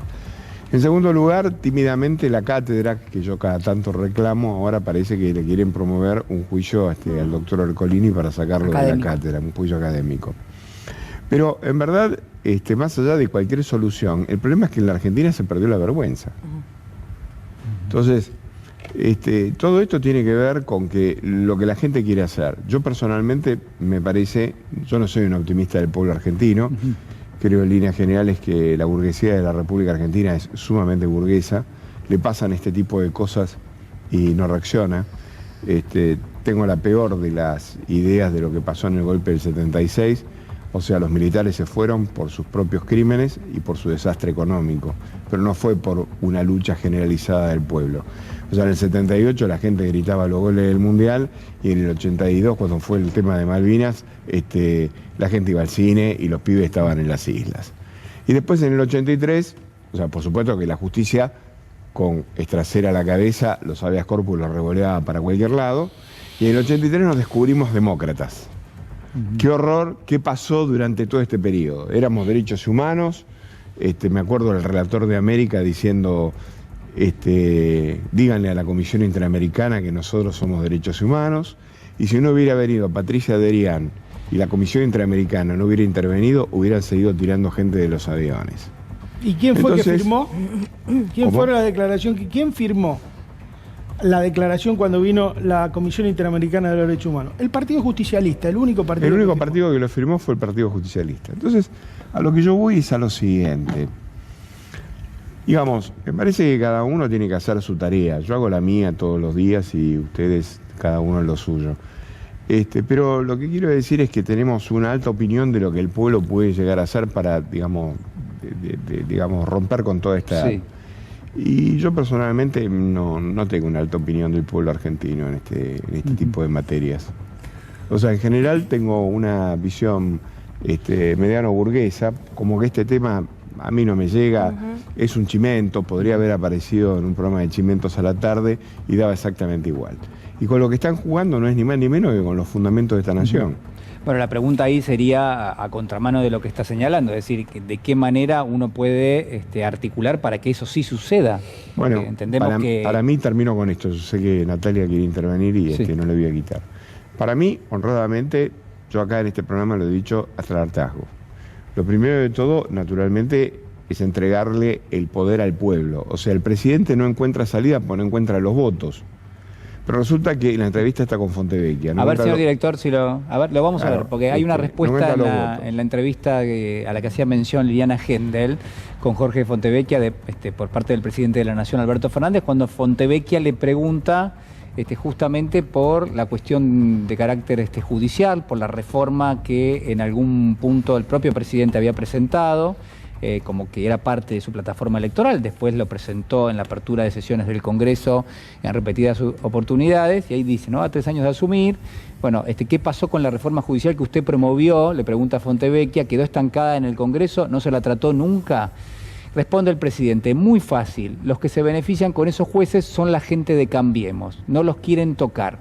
Esta justicia le sirve a Cambiemos. No he podido ser lo suficientemente reformista como hubiera deseado, porque siguiendo los canales que la República establece para reformar las cosas, no encontré el eco que necesitaba encontrar. No encontré el eco en la oposición en el Congreso, no encontré el eco en la justicia se pudo haber autodepurado sola y no lo hizo. A ver, tengo uno más antes que todo el mundo quiera intervenir, todo el mundo quiere intervenir, es que en el Senado salió la reforma, se aprobó, no se aprobó en diputados. En diputados no se pudo aprobar nunca porque Cambiemos se puso firme en no tocar a estos jueces. Ni siquiera los tocaba porque la reforma no les quitaba la condición de jueces. A ver, primero el doctor Ubeira, después todos, y yo hasta tengo una pregunta para hacerte con respecto a si es posible un referéndum. Con respecto a, ya que no hay eco... El eco hay que ir a San Juan, que hay un valle del eco. No, pero el presidente dice no hay eco. Bueno, no hay eco. Vamos a las cosas concretas. El presidente tiene dentro de la Constitución Nacional del 94, que coincido con mi amigo Peretti, que es uno de los ejemplos más desastrosos de la historia judicial, de la historia jurídica de la República Argentina, es el Pacto de Olivos y esa porquería que le aseguró la continuidad a Menem y naturalmente Alfonsín tenía el tercer senador. Después todo lo demás de que se construyó no sirvió para nada, las instituciones mezcladas, un sistema republicano con un sistema que es de régimen parlamentario, o sea, uno la mira, es una catástrofe. Pero al igual que la de 1853, la de 1994 dice lo del juicio por jurados. Entonces, yo le pregunto al presidente, ¿para qué te vas a gastar? No vas a buscar el eco de nadie. Implementar el juicio por jurado en todo el territorio de la nación. Pero a ver, el presidente lo que está demandando ahí es mayor apoyo, no encontró respaldo. Pero no, yo estoy hablando de algo muy concreto. No, yo ya sé, pero evidentemente pero yo necesito la oposición. Claro. Yo tengo una cláusula constitucional que dice que los juicios en la República Argentina son por jurados populares. Poné los jurados populares. Pero si hubiese un referéndum y la gente pudiese manifestarse, ¿eso serviría o no? No, pero el referéndum es otra cosa. Yo lo que estoy hablando es, él me dice que no hay eco. Él dice que las cámaras no sé qué historia. Sí. Bueno, la Constitución del 94 dice con toda claridad que... Sí, entiendo lo de los jueces. Los jueces serán por jurado. Muy bien, listo. Entonces agarrás, implementás en todo el territorio nacional, en vez de la reforma del Código de Procedimiento que hicieron, que en sí misma será muy simpática, es carísima, toda la historia, pero obvia nuevamente el juicio por jurados. Y yo lo que le digo es lo siguiente, ¿por qué le tienen tanto miedo al pueblo? ¿Por qué no dejamos que realmente sean 12 tipos o 12 mujeres o mixtas las que de alguna manera determinen si esta persona es inocente o es culpable? A Norteamérica le va de la gran puta con eso. Y a los ingleses lo vienen instrumentando del año, no sé, 1200. Los romanos lo usaron durante toda la vida. Y a eso no tiene que llamar ni a la oposición, no tiene que llamar a nadie. Agarre y dice, bueno, en 1994 tenemos tal cosa, bueno, lo implementamos. Ya está. Natalia. No, creo que lo que el presidente de la Nación llama falta de eco es falta de decisión política. Una cosa es construir consensos como medio, como habíamos dicho, instrumento, herramienta para llegar a un objetivo que en este caso era la reforma judicial, y otra cosa es tercerizar el costo de la decisión política que no querés tomar en el pueblo. Totalmente. Y esto lo digo para apuntar algo en el que disiento con el gallego respecto de quienes se opusieron o no en la última dictadura cívico-militar. Yo creo que en la Argentina la dictadura no duró 17 años, sino 7, porque, no sé, el paro de... las cosas muy mal. Pero digo, yo no quiero Pinochet faltar se murió en la cama. No, está bien. Pero digo, que hay año 79, 30 de marzo, uno de los primeros paros, un decreto en donde realmente vos te tenías que volver a sindicalizar en una mesa donde había un milico y el dueño de la fábrica. Me parece que el pueblo argentino tuvo esa valentía. De hecho, más del 48% de los desaparecidos y muertos fueron trabajadores y trabajadoras, y tiene directamente que ver con la estructura estudiante. Madres, abuelas. Madres y abuelas, o sea, me parece que tenemos un gran plafón, porque si no... Es un tema... No, pero Gallego, o sea, hacer justicia a esos 30.000 compañeros y compañeras desaparecidos. Pero los desaparecidos son la consecuencia natural. El movimiento obrero también. Pero yo no te estoy hablando, porque esas son las víctimas del tema. Yo lo que estoy hablando de otra cosa. Yo estoy hablando de que hubo 30.000 desaparecidos, pero hubo 30 millones de tipos que se quedaron en la casa. Eso es lo que estoy diciendo, son dos cosas distintas. No, está bien, pero ponés un énfasis de alguna forma. Sacando concretamente. Sustancializás esa parte.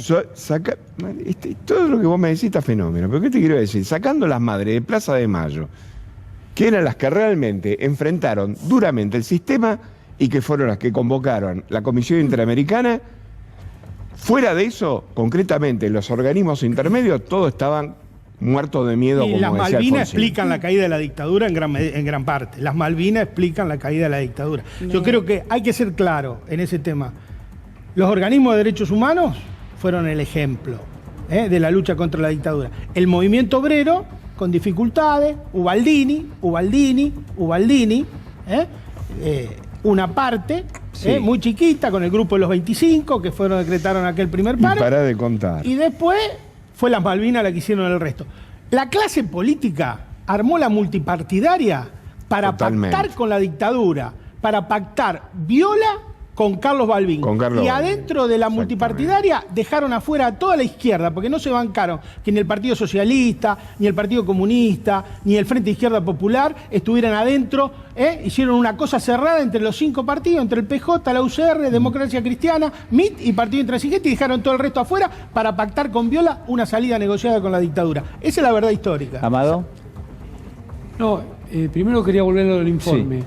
No es casualidad que hayan elegido una mujer para tratar de engatusar, con todo lo que venían diciendo ustedes antes de la actitud machista de esos tipos que estaban tramando estas cosas en los chats. No es casualidad que hayan elegido una periodista y no es casualidad que haya sido una mujer la que se plantó y que no compró pescado podrido.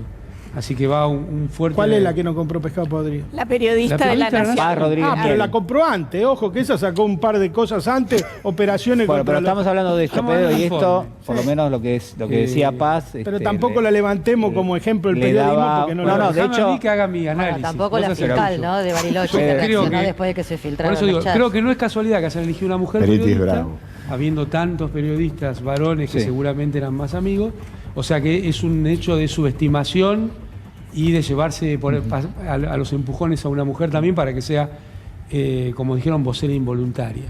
No es casualidad que eso haya sucedido y no es casualidad que se haya plantado. Así que bueno, esto quería resaltar del informe. Lo del informe pasamos demasiado rápidamente. Es tremendo lo que sucede ahí. No lo naturalicemos, no lo pasemos rápidamente porque es tremendo. La semana pasada se puso acá un listado de los delitos que se estaban cometiendo. Yo quiero recordar que el juez Ercolini, por lo mismo que él estaba haciendo, o que hizo, no que estaba haciendo, porque el gerundio ni siquiera va al pasado simple, condenó a Ricardo Jaime. O sea, Ricardo Jaime, Ercolini lo condenó por lo mismo que Ercolini hizo. ¿Quién va a condenar a Ercolini? ¿Dónde está la instancia institucional donde esto se va a resolver? Por eso yo creo... Perdón, en los chats Rendo dice claramente, quédense tranquilos porque el Consejo de la Magistratura está congelado. Claro. Bueno, cosa que es real. Pero lo explicó perfectamente Vanessa Sisley el día que hubo la conferencia de prensa. Vanessa hace una descripción exacta de qué fue lo que sucedió con el sistema judicial a partir de todos estos movimientos. Cosas que en general la gente desconoce. El escarnio público que me parece importante. Perdón, Amado, la gente no sabe por qué está el Consejo congelado. Pero que hay jueces que... Yo quiero una cosa que se entienda más fácil. Sí. El escarnio público en Ricardo Jaime que se hizo alrededor de ese juicio. Y este hombre, profesor universitario, matándose de risa, yendo a fumar habanos, porque surgió eso también, y vinos caros, etcétera, etcétera. Sí. Entonces, me parece que acá tenemos que poner el énfasis. Y creo que Cristina, al final de su alocución, que yo no sé si es emocional o no, yo me considero muy emocional, no tiene nada de malo lo emocional. No, claro. Yo creo que la inteligencia es básicamente emocional, si no es cinismo. Cuando no la inteligencia no es emocional, es cinismo. Esos supuestos genios. Entonces, me parece que Cristina, cuando ella habla, porque fíjense, habla de lo electoral. Sí, claramente. En ningún momento habla de correrse de la política. Cuidadito. Al contrario. Porque política se puede hacer hasta desde la cárcel. Sí. Entonces, cuando Cristina marca esto que está marcando, está diciendo, che, este sistema institucional no da para más. No da para más. Está todo podrido. Yo creo que hay lofer. Creo que es un concepto que tenemos que seguir llevando adelante, porque además eso le da una sistematicidad en toda Sudamérica. No es una cosa solamente argentina. También creo que hay mafia, la vimos en los chats. para los que no querían verla. Y hay un Estado Y también paralelo. hay un Estado paralelo que se Claro. toca con el Estado en forma permanente, con el Estado oficial. Entonces, me parece que Cristina ha hecho un llamado fuerte a que revisemos la cuestión de la institucionalidad. Y acá hay dos planos. Un plano de muy corto plazo, que hay que resolver porque no hay democracia, pero tampoco hay república. No hay separación de poderes, los poderes se sobreponen con los otros. Bueno, entonces, hay un primer plano que es muy corto, que tiene que ver con cómo se resuelve esto. Se habló del 83. En el 83 también el gobierno de Alfonsín pretendió que los militares se depuraran solos. Bueno, no se pudo hacer. No pudo. Tuvo que cambiar. Y me parece que eso tiene que suceder hoy. Y creo que la forma de hacerlo es ir rápidamente a la comisión bicameral que está investigando el tema de todos estos temas que tienen que ver con la persecución y con la mafia, en definitiva, y llamen a todas estas personas rápidamente a que se presenten a la comisión bicameral, como hubieran hecho en cualquier democracia del mundo, como hacía Estados Unidos cuando había problemas que tenían esta envergadura pública.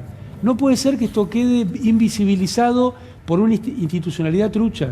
Lili, a ver, Lili, que te quería volver a lo que decíamos en relación a Alberto y algo que hablamos creo que el domingo pasado. Si una evalúa los resultados por los actos, podemos decir que hay dos cosas que se lograron. Estoy hablando del sistema judicial. Legalizar la deuda y proscribir a Cristina. Por lo tanto, cuando el domingo pasado hablábamos de la elección de Marcela Lozardo en el Ministerio de Justicia, y yo decía, de entrada estaba decidido que esto no se iba a tocar y para eso eligieron esta ministra. A los hechos me remito. Una proscripción y la legalización de la deuda sin ningún tipo de discusión previa. Y hoy Alberto diciendo que sigue bancando a Guzmán, que fue el mejor ministro de Economía y que le da muchísima pena que se haya ido. Úrsula. Dos cositas, si me permitís, Julián. Primero, sobre los dichos del presidente, la verdad que a mí me llama la atención que nunca se haya dado cuenta de quién tenía enfrente, ¿no? Porque nosotros sabemos cómo se comportó Juntos por el Cambio cuando fue gobierno, llevándose puesto absolutamente todo, dando de baja la ley de medios a través de un DNU, es decir, hicieron absolutamente lo que quisieron. Me llama la atención que este hombre todavía piense que se podía dialogar algo con esta gente que vive a las patadas. Eso por un lado, y me da la sensación de mucha ingenuidad por parte del presidente. Prefiero pensarlo así. Y por el otro lado, quería volver con el tema de los chats y de estos jueces fiscales diciendo que había que hacer unas facturitas, porque así entonces no quedaba en nada. Tuvo que salir el presidente a una cadena nacional porque si no había medios que no iban a tocar el tema. Y a qué voy con esto, hay un gran porcentaje de los argentinos y argentinas que están poniendo en duda el intento de magnicidio cuando lo vimos. Es decir, saben que con la complicidad de los medios de comunicación, con algunos otros temas que pueden ser los actuales, se va quedando se va perdiendo, ¿no?, la gravedad del asunto. Y acá hay algo que a mí me gustaría llamar un poco a la reflexión de todos los argentinos y argentinas, que tiene que ver con el intento de proscripción de Cristina Fernández de Kirchner. La quieras o no a Cristina, te guste o no Cristina, me parece que la justicia se metió en un lugar que nos está sacando el derecho a quienes la hubiésemos querido votar, de votarla, ponele, pero a las que los detestan, a los que saben que es una chorra, que es una yegua, que es mala, que es fea y que es vieja, y no la querían votar, tampoco se lo van a permitir. Es decir, directamente la justicia te dice, no podés tener esta candidata, ni siquiera la satisfacción de decir, mirá cómo le ganamos en las urnas. Entonces quedamos muy... ¿Por qué pasa? ¿Qué les parece? Pero porque por un lado le temen obviamente a Cristina porque saben que quieren venir por el litio, quieren no le dan ni margen. No le dan ni margen, pero digo, como pueblo es lo que yo quiero preguntar desde acá y interpelarnos. ¿No te gustaría que Cristina no gane porque no la votaron? ¿O te vas a quedar con esa duda de que no ganó porque la prohibieron? Es horrible. No, pero además, o sea, el Poder Judicial está siendo efectivamente el protagonista, el autor material directo, o la terminal de ese poder económico que efectivamente se quiere llevar todos los recursos naturales, y ahí donde entra el concepto de Estado paralelo, de Estado mafioso. utilizar esa estructura estatal para los fines espurios de la propia mafia. Pero a mí me parece, los que venimos repitiendo el tema de la cuestión judicial, que sigo insistiendo que fue infravalorada desde siempre, no porque lo económico no tuviera trascendencia, desde ya que sí, porque acá tenés jueces que, por ejemplo, yo no sé si es en el juez contencioso administrativo Casials, pero que directamente consideró prescripta la adquisición de las tierras por parte de Joe Lewis, y ahí también afecta a los recursos naturales de nuestro país. Es decir, está utilizando el Poder Judicial para en intereses contrarios a lo de los argentinos y las argentinas, pero también quien quien hizo lo propio para que Alejandra Giscarbó se vaya, quienes que era una de las que se oponía a la fusión Telecom Cablevisión, o sea, todos los jueces resolvieron sobre cuestiones trascendentales de los grandes grupos económicos que proveen bienes y servicios a los argentinos y a las argentinas. Acá tenemos la articulación. Después hablamos a veces por qué no podemos enamorar a los jóvenes, bueno, que tienen los problemas de no poder adquirir su primera, desde ya, propiedad, su primer trabajo. Y esas, por el tema del trabajo, el trabajo precarizado, viene de la mano de los conglomerados económicos internacionales en sinergia con los locales. ¿Y cuál es la franja etaria más precarizada? Justamente los pibes y las pibas. Entonces tenemos que hacer un poquito esa articulación para ver que hoy en día el Poder Judicial, que miren si el presidente no puede tomar algún tipo de decisión al respecto, porque hay juzgados en donde un juez está subrogando más de 2 o 3 juzgados y perfectamente podía declarar en comisión, digo, ¿no? Pero hay una cosa gravísima, porque está paralizado el sistema de justicia. Pedro. Hay una cosa gravísima, tan grave como la proscripción a Cristina, que es el fallo contra Nilda Garré. Sí. Ese es un fallo increíble para disciplinar a la clase política de una manera que nadie va a poder ser funcionario en este país. ¿Por qué? Porque va a tener que hacerse responsable con su propio patrimonio, aún cuando el juez no le dio orden de reprimir a Nilda, sino que es una decisión que tomó el Grupo Clarín para tratar de disciplinar a alguien que no le cae bien desde el mismo momento que asumió. Y otro tema quiero decir, me parece muy importante encontrar alguna salida a todo este embrollo, ¿no es cierto? Porque es un problema político muy serio. Yo creo que una de las salidas, porque como bien dijo Amado, Cristina dijo, me voy de lo electoral, pero al contrario, se queda en la política. Y yo creo que sería muy bueno y muy útil que Cristina asuma la presidencia del Partido Justicialista. Yo creo que es un lugar ideal para que ella pueda desarrollar una campaña de pelea directamente contra los grupos económicos y de una campaña internacional, latinoamericana, contra el lawfare. Creo que tiene un gran prestigio y desde ahí sería una plataforma excelente para potenciar las ideas estas. ¿Gallego? Sí, ahora creo que el 19 se hace una reunión importante con el Grupo de Puebla. Creo que es la que cierra el acto, la oradora es Cristina Fernández de Kirchner. Vienen varios vicepresidentes de la República de las diferentes repúblicas que integran Latinoamérica, y me parece que es un buen foro como para empezar a conectar la política personal de lo que significa la vida personal de los argentinos con un marco mucho más importante que es el de Latinoamérica. Y el punto está en que, más allá de lo que decida la vicepresidenta de la Nación, también, queremos decir que la causa del atentado está rindiendo frutos, ¿no? O sea, tampoco la tiremos por el caño del desagüe porque, rinde frutos al ritmo de la justicia federal, ¿no? Pero, que una de las personas a la cual la jueza tendría que haberle tomado el teléfono no se lo tomó, y luego la jueza ordena que le tomen el teléfono, digan que la borró porque lo asesoraron, es un hecho verdaderamente llamativo e inédito en la historia judicial de la República Argentina, ¿no? O sea, una juez que repite 2 órdenes distintas totalmente. Y facilita de alguna manera el borrado de ese teléfono. O sea que todavía quedan muchas cosas por ver. Bueno, nos vamos a meter en ese tema un poquito más adelante. Ustedes mencionaban recién... ¿Podríamos bajar el aire acondicionado? Sí, porque no bueno, lo iba a pedir ahora fuera del aire, pero lo pedimos ahora, señor director, si se puede bajar el aire acondicionado, que acá Nati se está congelando prácticamente. Todos estamos. No es que está sonriendo. No, pobre. Ya pronto no va... Pronto no va a poder ni articular, digamos. Así que, y si no, tráiganle un café con leche. No, sí. Acá o es mucho o es poco, digamos. Acá en término medio no hay.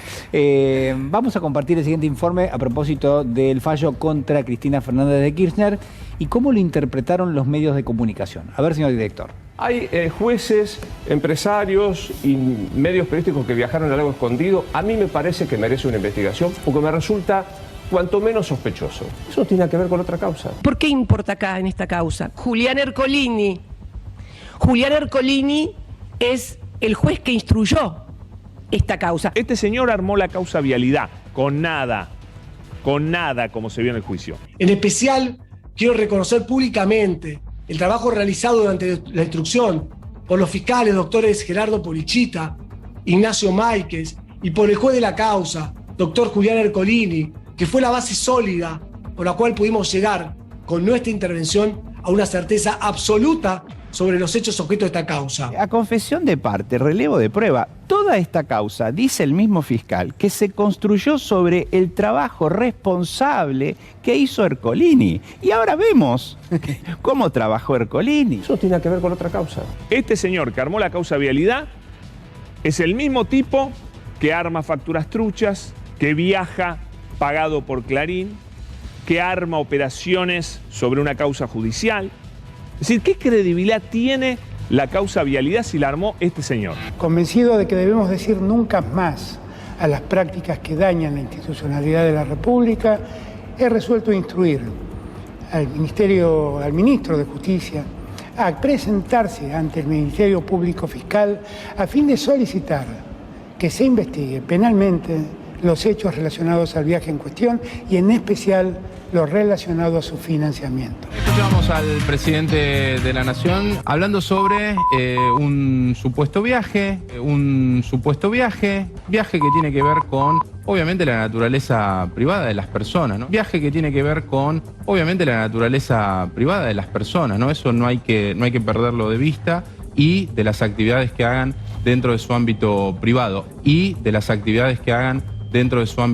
privado, Por supuesto, son algo que surge de una conversación privada, pero que, ¿saben qué? Tiene muchísimo interés público. Y es muy importante que la gente sepa si quienes ejercen poder sobre ella cometen ilícitos de manera secreta. Por primera vez en 40 años, los servicios de inteligencia se metieron en las... conocido públicamente, a otras veces lo habrán hecho, pero no se conoció. Públicamente se metieron en las conversaciones privadas de las personas, es decir, en la vida privada de las personas que está, y en la libertad de las personas que está garantizada por la Constitución. Por supuesto que el primer discurso que van a decir los kirchneristas es que las escuchas telefónicas que se conocieron hoy son ilegales.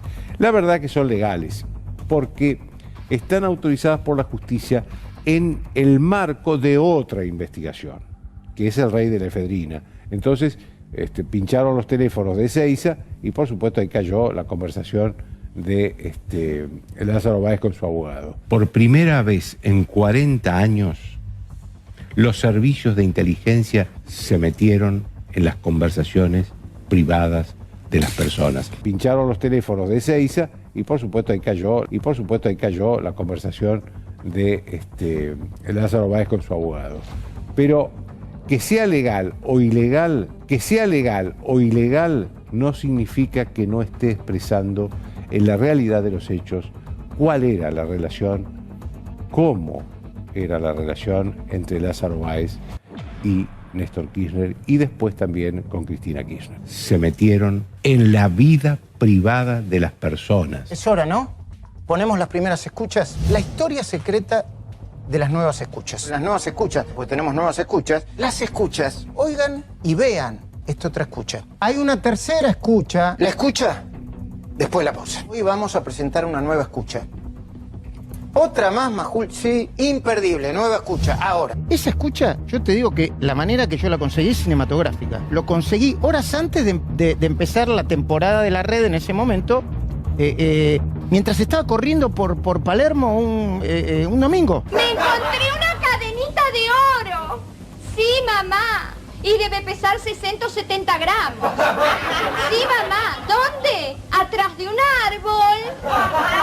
mientras estaba corriendo por Palermo un domingo. Vos sabés, mamá, que yo siempre camino mirando para abajo. Mientras estaba corriendo por Palermo un domingo. No es casual que justo cuando estás por arrancar con el programa te llegue esa escucha. Y ahí te respondo a vos y le respondo a Nancy. Claro, casual no es nada. Todo tiene un objetivo. Claro, casual no es nada. Todo tiene un objetivo. Muchachos, todo se originó en la pinchadura clandestina de conversaciones privadas, esa chanchada que es un hackeo de espionaje ilegal. Después podemos hablar, si querés, del contenido, es otra cosa. Después podemos hablar, si querés, del contenido, es otra cosa. Un chat de WhatsApp, de Telegram, las conversaciones, yo puedo poner cualquier cosa. Muchachos, tanto le piden. Esto es el Poder Judicial de la República Argentina en articulación con los grandes medios, con las empresas. Y este es el sistema que hoy me condena a mí. Todos estos jueces, como todos los jueces, que no pagan ganancias, ellos dicen que no pueden pagar impuestos a las ganancias porque eso afecta su independencia a la hora de dar sentencias. Mirá vos qué bárbaro. Resulta que pagar impuestos limita su independencia, pero subirte al avión de Clarín, garpado por Clarín, yéndote al lago escondido, un ciudadano británico que está violando las leyes de la República Argentina, eso no afecta la independencia de las leyes. Eso es, no sé cómo lo llamarán, busquen ustedes un nombre, yo ya se lo puse, mafia.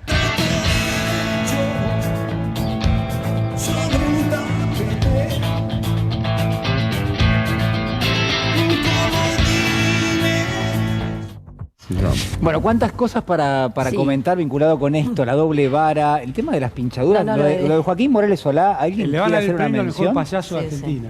Pero a ver por qué, porque él dice durante 40 años no pasó nada con esto y ahora justo... Bueno, pero 40 años la manejó. había dicho que había pasado. No, y pero el que estaba cableado de bien. las cárceles no atenta contra la intimidad de nadie. Lo que no Hablar pasó con es que tu se lo propio hicieron a abogado y ellos. que te estén escuchando. Hay que respetar la privacidad, depende de quién, de quién Depende de sea. quién, ¿no? Depende de quién Depende de sea. quién, Si no, El punto es que no le pasó a ellos. Claro, pero en verdad ahí lo que dice Joaquín Morales Solá es un acierto y es un reconocimiento de la verdad. Durante 40 años ellos manejaron las escuchas ilegales. Claro. Y en la puta vida se supo nada porque ellos las manejaban. Ahora resulta que va este muchacho y ahora le acaban de pinchar el teléfono y sale a la luz. ¿Cómo es que esto no lo teníamos cubierto? Yo entiendo, Joaquín, la indignación, ¿no? Yo quiero volver al tema de la, perdón, Nati, de la justicia, porque no me parece un dato menor, porque lo que vimos es al Grupo Clarín llevándose a estos jueces, fiscales, algunos ministros, un agente de la AFI y un de Alessandro. Sí, de Alessandro. Y un publicista, además. Andá a saber para qué estaba en ese equipete. Pero invitados por Clarín, donde claramente queda al descubierto, lamentamos que se haya filtrado esto de sus vidas privadas, que son empleados, ¿no?, de Mañeto y que son empleados del poder real en este país.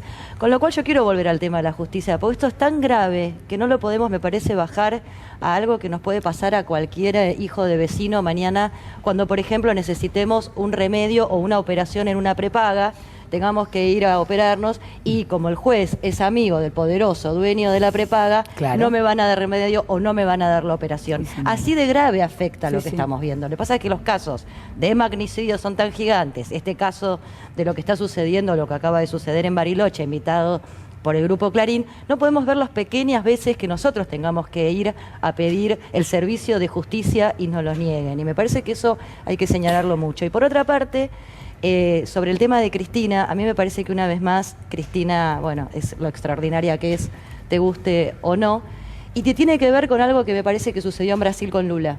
La decisión de ella de bajarse es porque sabe que con la Corte Suprema que tenemos, en cualquier momento del año que viene podrían proscribirla.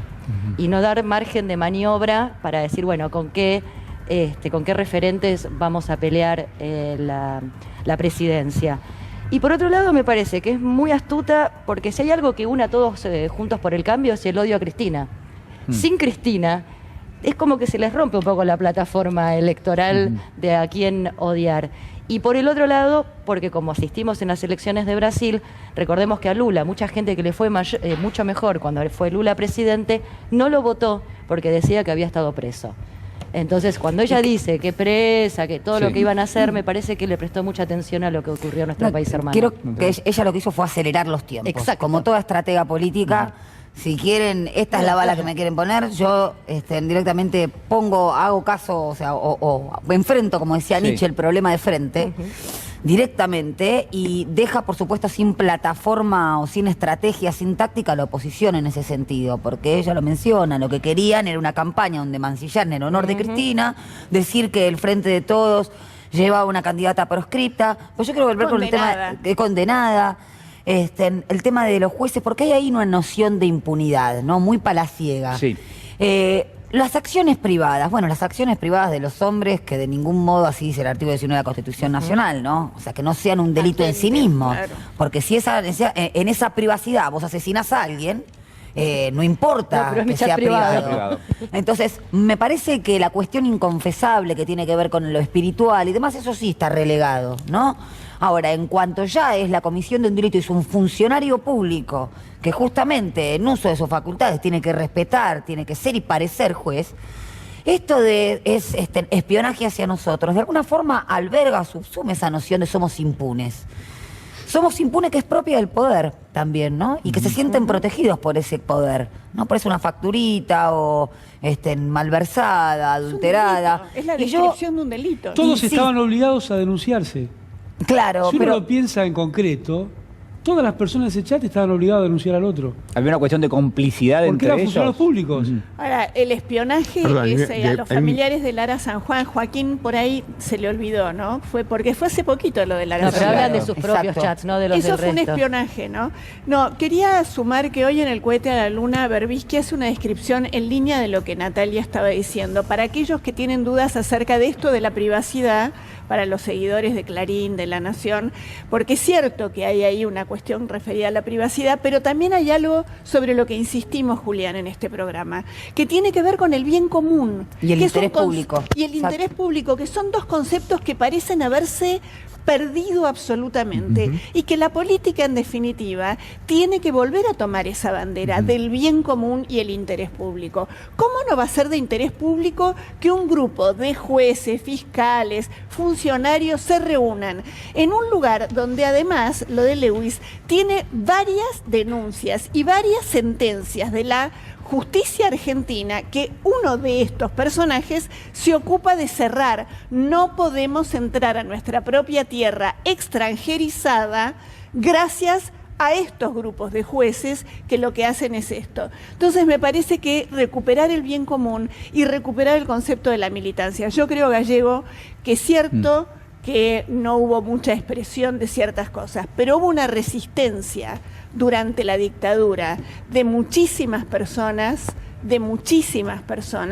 que algunas dejaron la vida y otras sobrevivieron para contarlo y para seguir trabajando. Y a vos, a todas, a todos nos consta que hubo una enorme resistencia, que hubo muchas personas que se opusieron a la dictadura. Me gusta decir que este pueblo no respondió, pero sí creo que en este momento, tantos años después, frente al hecho del intento de magnicidio, estamos dormidos. Lograron adormecernos. Yo, en verdad, la verdad que te tengo que decir que si no te gusta lo que yo puedo opinar del tema, habrá que ponerle azúcar, pero yo no le veo...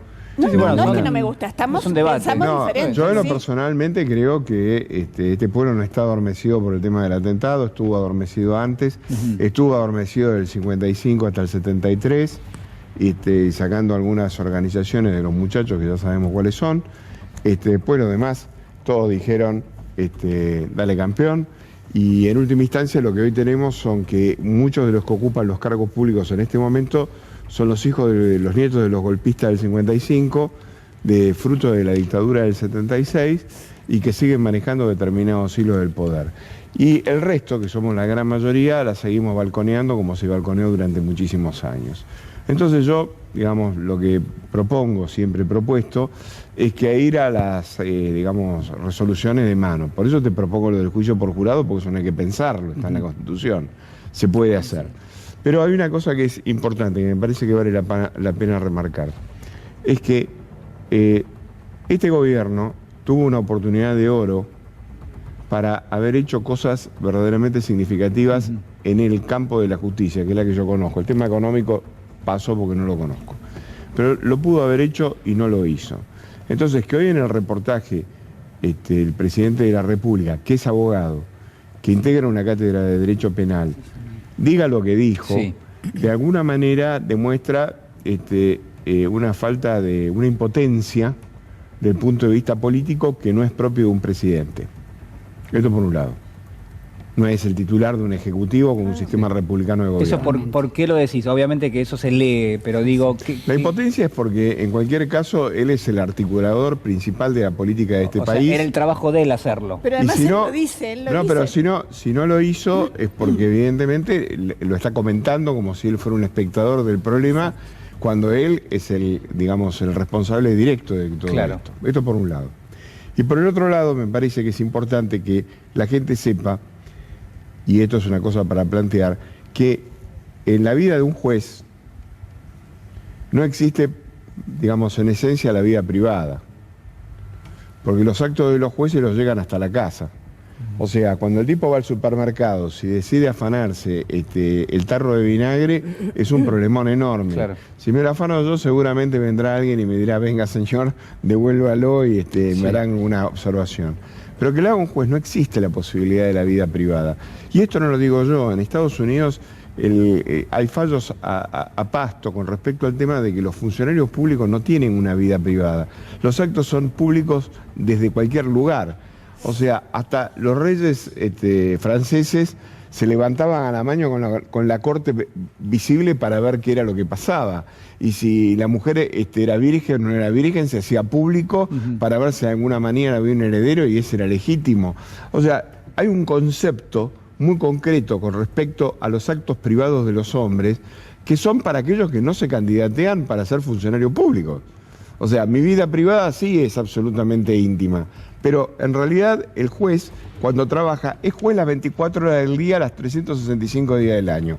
O sea que cuando ellos se amparan concretamente en que fueron hackeados y se observan estas conversaciones que son realmente lamentables y delictivas, no existe la posibilidad de decir a mí me hackearon. No, a vos lo que podés llegar a decir es que realmente te dieron la cana haciendo una cagada enorme. Y la tercera cuestión que quiero plantear es que cuando nosotros decimos que somos impotentes frente a determinadas circunstancias, como dijo el presidente, cuando uno lee los 300 chats, uno se da cuenta del miedo que tienen de que realmente le den la cana. Entonces, con 4 cosas del periodismo, con 5 tipos que se paran a la mañana y hacen periodismo acá en la República Argentina como para poder criticar a estos tipos, ya realmente les genera preocupación. Hasta la propia, el propio diario de La Nación, donde dice, bueno, a ver si todavía algún periodista de La Nación saca esto, dice, quédate tranquilo porque esto de La Nación ya vinieron acá al agua escondido. O sea, no es que tienen todo comprado, ni que todo es tan fácil como ellos quieren vender o como nos quieren hacer creer. Si nosotros tuviéramos una resistencia civil seria, vinculado a todos estos actos que estos tipos hacen... ¿Pero cómo se construye esa resistencia civil? Esa resistencia civil se construye desde la política y desde el presidente de la República, que es el primero que tiene que dar el ejemplo. Ahora, ¿cómo yo voy a mandar a un ministro a que vaya a la Corte Suprema, como fue Soria, a interpelar a los jueces de la Corte y yo detrás como presidente de la Nación no digo concretamente que ahora el procurador lo volvemos a colocar a Gil Carbó por decreto? Claro.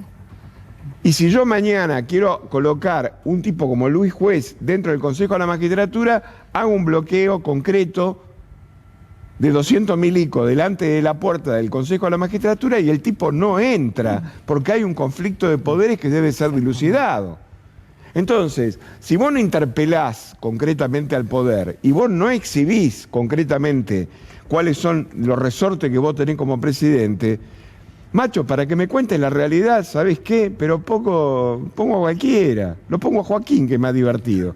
Que me viene a contar que tiene 40 años. Que no hubo espionaje. No hubo espionaje y ahora le dieron la cana. No hubo este espionaje, hubo otros. Pero yo quiero ser claro en este concepto. Digamos, en verdad, ¿cómo se articula la política? Y la política se articula dando la cara. O sea, Lincoln era el tipo más pacífico del mundo, más bueno que el pan, y se dio cuenta de que no existía la posibilidad de articular un Estados Unidos si no iba a la guerra. Y fue a la guerra y costó 1 millón de muertos. Y el tipo estableció lo que hoy es los Estados Unidos desde el punto de vista de potencia mundial, porque el norte prevaleció sobre el sur y nosotros ganó Mitre, que ganó el sur en la República Argentina. Entonces, digo, para eso votamos un presidente. Esta es la cosa que yo quiero convocar. Entonces, que el señor se siente a hablar con Fontevecchia y se psicoanalice de cuál es la impotencia generada, tenemos que decirle que hace falta 1 kilo de Viagra en la política. Natalia. Bueno, yo en función, no lo digo en chiste, muy bien. Es un concepto que vengo sosteniendo hace mucho tiempo, que hay que erotizar a la política, y me refiero a esto, ¿no? No, realmente. No al kilo de Viagra. No, digo, bueno, o sea, tomo el chiste de Ubeira porque creo que es a lo que se refiere, y me parece que cuando digo erotizar tiene que ver con poner el deseo también ahí, y poner no el deseo en un púlpito sagrado, sino en articulación política. Si nosotros venimos hablando que las acciones políticas están desvalorizadas respecto de lo que es el poder económico, y desde ya que el Estado está debilitado, y que justamente estas mafias capilares se van metiendo en la estructura estatal, no podés ponerte al frente de un medio de comunicación y seguir bregando por este concepto de la impotencia de la política. Morí en la tuya, de última, porque fue justamente parte de tu plataforma electoral. Y me parece que Mado siempre esto lo recalca. El concepto de lo imposible en la política, que no es ser un utópico. Obviamente que las utopías siempre van a quedar, pero vos tenés que legar banderas porque todos somos finitos, vamos a morir en algún momento, y una cosa es dejar un plafón de construcción política, de ideas y de banderas para los pibes y las pibas que vienen adelante nuestro, y otra cosa muy distinta, me hizo acordar a Macri también, ¿no? Es decir, bueno, la verdad que los culpables son ustedes porque votaron al kirchnerismo. Por algo, como dijo el gallego, está en ese lugar, y me parece, espero que no creo de los que piensa mal y acertarás, pero cuando dice que este gobierno también es de Cristina Fernández de Kirchner, no quiero suponer que de alguna forma está tercerizando su responsabilidad, porque fue Cristina que a través de cartas y fue intentando no cortar un diálogo que era absolutamente fundamental, sobre todo en una mujer que estuvo 8 años sentada en ese sillón. Yo quiero volver sobre el chat, decía, muy cortito, porque me parece que es importante. Coincido con Ubeira de que es una mafia como... Se nota que hay miedo, se nota que responden evidentemente al grupo Clarín, que están hablando del director de la PCA. Subo al lado un patrullero y vas exacto, van a buscar un patrullero, tengo una fiscalía para una alcaldía, para que se ablande. No, y lo voy a hacer cagar. Son las prácticas de los milicos, y Cristina pues, suele mencionarlo, y a mí me gustaría repetirlo para que no estemos distraídos, que salvo en Bolivia, la verdad que no va a haber más golpes de Estado con los milicos y las botas a la cabeza, sino que tiene que ver con la justicia. Y lo que tiene que ver este chat es lo que están armando, yo no sé de qué habrán hablado en lo de Lewis, seguramente no algo muy afín al pueblo argentino. Querían aprender a pescar. Claro, sí, seguramente, sí, exactamente. Pero igual hay que tener mucho cuidado porque de verdad que va a depender de la justicia una posibilidad de un golpe blando en nuestro país, que ya se está pergeneando claramente. Bueno, el golpe blando ya lo tuvimos. Sí, una de las cuestiones vinculadas con lo que dice Úrsula era lo que adelantó el gallego el programa pasado, que decía seguramente habrán ido a repartirse el poder antes de tiempo. Y de mínima algo que amerite subir a alguien a un patrullero para hacerlo cagar o meterlo en una alcaldía. Sí, el chat era interesante porque se competía a ver quién tenía... Pero es ministro de Justicia y Seguridad de la Ciudad de Buenos Aires. Aparte es ministro de Justicia y Seguridad.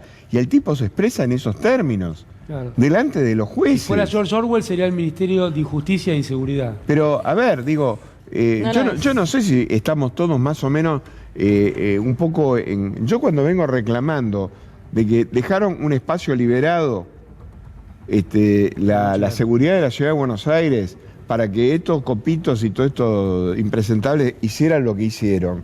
Pero no tengo ninguna duda de que restaron apoyo y laburaron para los otros. Pero ¿qué duda te cabe de todo esto? Y en verdad la fueron a matar, porque la alternativa era matarla. Y de alguna manera el tema de la sentencia no es ni más ni menos que, o sea, para que Clarín diga, la bala no salió y la sentencia va a salir. O sea, a ver, ¿qué te hace falta, digamos, para enterarte? Digamos, para ser más claro. Y este muchacho dice al de la PCA lo voy a hacer cagar. ¿Por qué? Y bueno, porque el de la PCA recibe el informe de todos los vuelos que circulan en el territorio y andás a ver si el tipo miró o no miró esa planilla, porque deben llegar colecciones de planillas de todos los vuelos Pero con privados. esta justicia, si te quieren hacer cagar, te hacen cagar. Pero seguro, resulta que al tipo le pueden promover una causa por cualquier naturaleza y en cualquier momento. Entonces, digo, Milani se pasó 3 años preso porque no se dio ante la presión de Rendo. Yo pienso de que también llegaron hasta acá porque, por decirlo de alguna manera, hemos sido muy indolentes. Hemos visto lo que pasó en Jujuy y resulta que van tanteando el terreno y van avanzando y van avanzando. Tuvimos 2 años con una ministra Lozardo. Lo digo porque ayer lo escuché por radio, lo dijo Cintia García, la secretaria de Ercolini es la hija de Lozardo.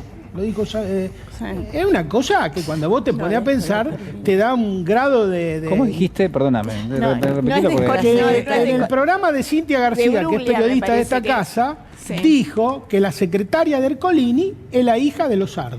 Eso lo escuché yo por radio. No estoy segura si es Ercolini u otro de estos jueces. Bruglia, me parece. Sí. Ahora, las preventivas pasaron como si no hubiera pasado nada. Yo lo que quiero decir... cableados en las cárceles. Sí, eso es lo que decía. A mí me parece que esta renuncia de Cristina interpela mucho a Alberto. Y la base electoral del kirchnerismo, con lo que uno habla todos los días, está muy enojada con Alberto. Sí. Está muy enojada porque los indica como el responsable de haber dejado sola a Cristina y que las cosas llegaran hasta este lugar. Eso es objetivo.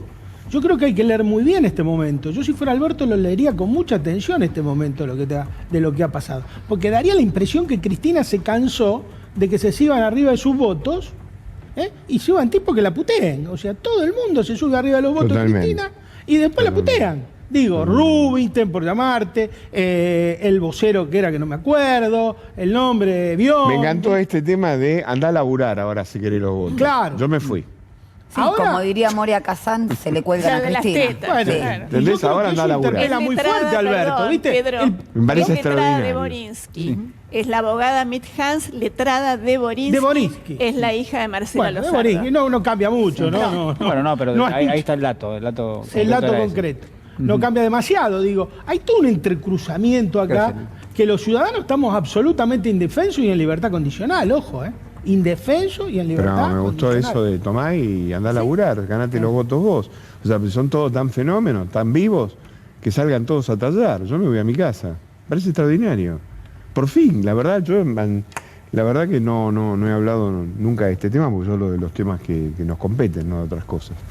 Pero la realidad es que cuando vi eso dije, pero por fin, Dios mío, es lo que hubiera hecho yo. Es decir, bueno, mi madre tenía un dicho, yo sé que no va a aplicar ahora, ¿no? Porque sé que acá mi amiga... Tiembla la mesa, pero no importa, Gallego, dale nomás. Pero es un viejo dicho español, decía que para ser puta y no cobrar es mejor ser mujer honrada, decía mi madre, ¿no?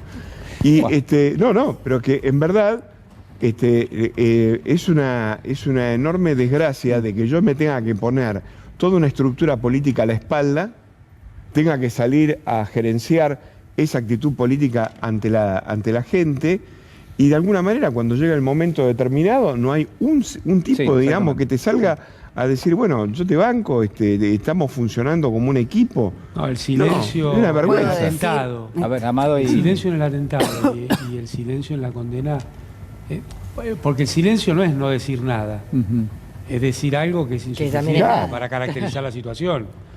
Palabras de ocasión. Es muy grave lo que ha sucedido. Lo de la condena era algo que veíamos venir hace rato, porque además uno podría haber ido viendo cómo se había trabajado sobre otros integrantes del gobierno de Cristina para ir generando este momento, que este momento obviamente es la persona más importante de la política argentina y lo están usando para tratar justamente de que se termine una idea, que se termine la posibilidad de modificar la distribución del ingreso. Yo creo que ahí está el núcleo, porque Cristina, esto que se pone el cuerpo ella sola, lo pone ella sola, pero porque es la garantía de que las cosas se pueden hacer de otra manera. Esto que señalaba Natalia, ¿no? Lo primero que hace un sistema de poder es definir qué es posible y qué no. Bueno, Cristina le demostró a la sociedad argentina que era posible hacer las cosas de otra manera, que había lugar para 47 millones, que se podía gobernar defendiendo a los sectores más vulnerables, pero a la vez mejorando la situación de todos. Cuando terminó Cristina su segundo mandato, no había ningún sector de la vida económica y social argentina que no estuviera sensiblemente mejor que cuando empezó Néstor Kirchner. Esto es lo que garantiza la figura de Cristina Fernández de Kirchner y que lamentablemente en esta etapa no se dio. Eso se pierde sin Cristina. Nos queda muy poquito tiempo, pero no quiero dejar de plantear esto porque me parece un recorrido interesante para este Para mí no viene una Argentina sin Cristina. No viene una Argentina sin Cristina en el lugar que estaba, pero ella va a seguir siendo una voz, una garantía, una opinión, y pero la lideresa, central en la historia argentina. Tiene que ser presidenta del PJ. Y yo creo que si se resuelve la cuestión institucional que ella planteó desde el principio de su alocución, es porque hay que escucharla entera, no solamente el final, yo creo que la decisión final tiene que ver con la situación que denunció, no con toda su vida y la República Argentina. Porque su vida y la República Argentina son los 12 años y medio más prósperos del 83 a la fecha para todas y todos, y si agarramos la historia completa, por ahí también son los 12 años y medio más importantes de la historia argentina. Eso sin duda. Ella sobre el final dice, perdonen la indignación, pero el día que deje de indignarme voy a dejar la política. Con lo cual lo que está diciendo con total claridad es, yo me quedo en la política y por eso me indigno, pero ya no voy a estar en ese lugar. Por eso tiene que ser presidente del Partido Justicialista. Alberto tiene que tener un gesto y ofrecerle la presidencia del Partido Justicialista a Cristina, y desde ahí liderar la resistencia a las corporaciones. Y lo que hay que hacer es llevar a la comisión bicameral del Congreso a todos estos tipos que andaban con los chats. ¿Quién lo tiene que hacer? Expliquen en público, la comisión, que expliquen en público, de cara a la sociedad. Está bien que no sea una pinchadura. A ver, contame qué es, si no es una pinchadura. Contame qué es. Contame por qué estaban. ¿Por qué no? Ahí está representado todo el pueblo argentino en el Congreso Nacional. Bueno, no hubo ningún movimiento, digamos, relacionado con eso hasta ahora. El diputado Valdés anticipó de que los va a llamar a todos y cada uno para que den cuenta concretamente de quién pudo haber sido la persona que los pinchó. Es una gran idea. La persona que los pinchó. Claro.